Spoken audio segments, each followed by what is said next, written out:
Greetings in Jesus' precious name. Welcome to our program. I want to speak to you about trust.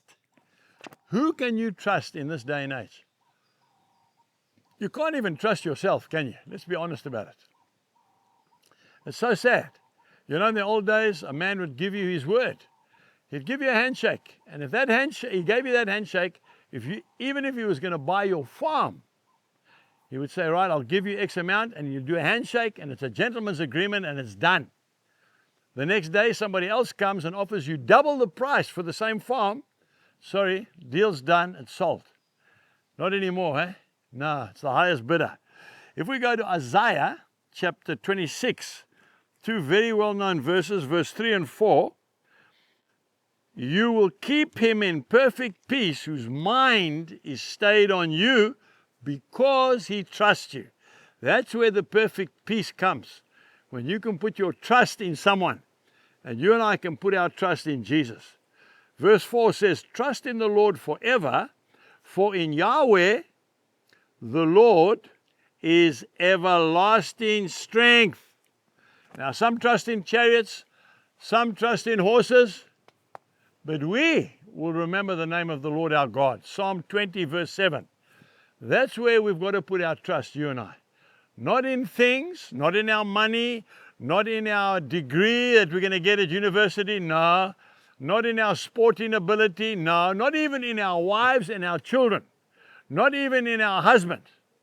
Our trust must be in God. In fact, I want to say to you ladies, it's very unfair to put your total trust in your husband. He's just a mere man, and he can feel that pressure. You put your trust in the Lord, and together, you and him trust the way forward.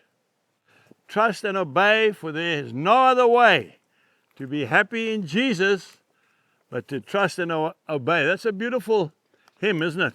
One of the first hymns I learned when I got saved. Now, I've got a dear friend, very dear friend. In fact, he's a family member.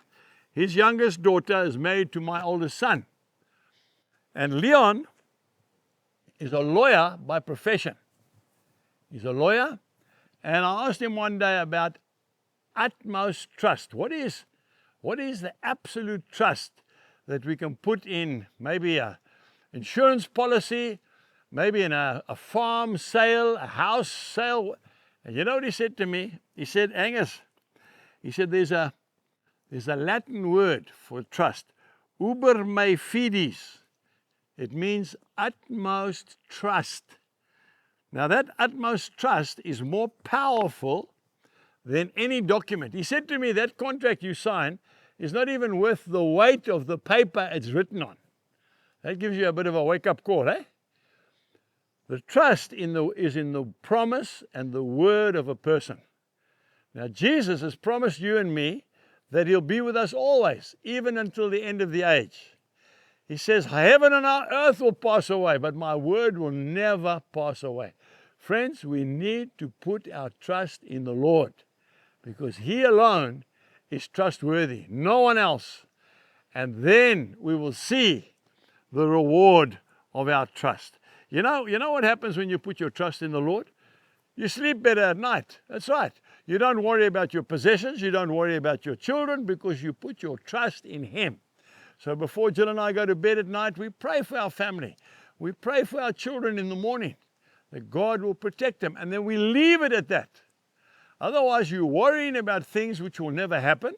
And all it ends up doing is giving you stomach ulcers, giving you nervous problems, instead of putting your trust in the faithful one. I want to ask you one question as we close. Is there anywhere in this book where the Lord let us down or failed or didn't keep his promise? There is nowhere in this book. He always kept his promise. He always kept his word. And he's not about to leave it now. So let's put our trust in him.